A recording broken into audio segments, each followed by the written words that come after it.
কোর্টের প্রধান বিচারপতি সূর্যকান্ত তিনি রাজ্যের অ্যাডভোকেট জেনারেল, আমাদের পশ্চিমবঙ্গের অ্যাডভোকেট জেনারেল কিশোর দত্তকে উদ্দেশ্য করে বলেন যে আপনি কি ভাবেন আমরা জানি না কারা এই ঘটনা ঘটিয়েছে। এই ধরনের মন্তব্য পর্যন্ত তিনি করেন। যে মন্তব্য হচ্ছে যে এখানে সব থেকে দুর্ভাগ্যজনক হচ্ছে যে আপনাদের রাজ্যে, কিশোর দত্তকে বলছেন যে আপনাদের রাজ্যে সব কিছু নিয়ে রাজনীতিকরণ হয়, আদালতের নির্দেশ মানার ক্ষেত্রেও রাজনীতিকরণ হয়। আপনি কি ভাবেন আমরা জানি না কারা এই ঘটনা ঘটিয়েছে। রাজ্যের অ্যাডভোকেট জেনারেল কিশোর দত্তকে উদ্দেশ্য করে আজকে সুপ্রিম কোর্টের প্রধান বিচারপতি সূর্যকান্ত এই কথা বলেছেন। শুধু তাই নয়, তিনি বলেছেন যে এত পোলারাইজ স্টেট আমরা দেখিনি। এই ধরনের মন্তব্য করছেন, কেন করছেন? সুপ্রিম কোর্টের কাছে কি খবর রয়েছে সেটাও আজকে সুপ্রিম কোর্টের শুনানিতে উঠে এসছে। কি ঘটনা ঘটেছিল তার বিস্তারিত আমি পরে আসছি। তার আগে আমি বলছি সুপ্রিম কোর্টের কাছে কতটা খবর রয়েছে, সুপ্রিম কোর্ট এই ঘটনা সম্পর্কে কতটা ওয়াকিবহাল, তার কারণে এই কড়া পর্যবেক্ষণ দিতে হলো সুপ্রিম কোর্টকে।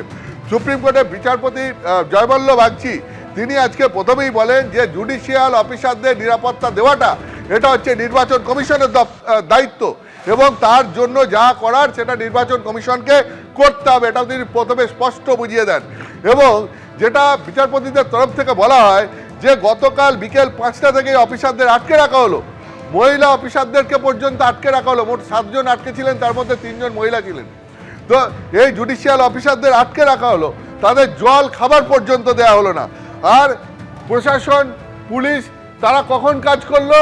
আমরা বলার পর, অর্থাৎ বিচারপতিরা বলার পর। এটা প্রধান বিচারপতি, দেশের প্রধান বিচারপতি বলছেন। দেশের প্রধান বিচারপতি সূর্যকান্তের প্রশ্ন, রাজনৈতিক নেতারা কি করছিলেন?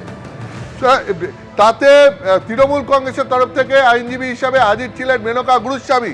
তিনি বলেন সব স্থানীয় অফিসারদের বদলি করে দেওয়া হয়েছে। তাতে বিচারপতি জয়বল্ল বাগচি বলেন যে পুলিশ প্রশাসনের কর্তাদের দায়িত্ব দেওয়া হয়েছে তাদেরও সজাগ থাকতে হবে, পরিস্থিতির ওপর নজর রাখতে হবে। তাতে তৃণমূল কংগ্রেসের আইনজীবী মেনকা গুরুস্বামী বলেন যে এটা রাজনৈতিক প্রতিবাদ নয়। তখন বিচারপতি জয়বল্ল বাগচি বলেন যে দল ও মত নির্বিশেষে সমস্ত রাজনৈতিক নেতাদের এর নিন্দা করা উচিত। এবং যে যে যে যে এরপরে প্রধান বিচারপতি যে প্রসঙ্গটা তুলে ধরেন সেটা হচ্ছে যে হাইকোর্টের তরফ থেকে ডিজি এবং হোম সেক্রেটারির সঙ্গে যোগাযোগ করা হয়, তারপরে তারা পদক্ষেপ নেওয়ার আশ্বাস দেন, কিন্তু তারপরেও কাজ হয়নি। সুপ্রিম কোর্ট রীতিমতো এই পুলিশ প্রশাসনের ভূমিকায় বিস্ময় প্রকাশ করেছে। এবং শুধু তাই নয়, তিনি বলছেন আজকে যে তারা অত্যন্ত হতাশ, তার কারণ চিফ সেক্রেটারির সঙ্গে যোগাযোগ পর্যন্ত করা সম্ভব হয়নি। গতকাল রাতে যখন এই ঘটনা ঘটছে তখন আদালতের তরফ থেকে, বিচারপতিদের তরফ থেকে চিফ সেক্রেটারির সঙ্গে যোগাযোগ পর্যন্ত করা সম্ভব হয়নি, তার কাছে বার্তা পর্যন্ত পৌঁছে দেওয়া যায়নি।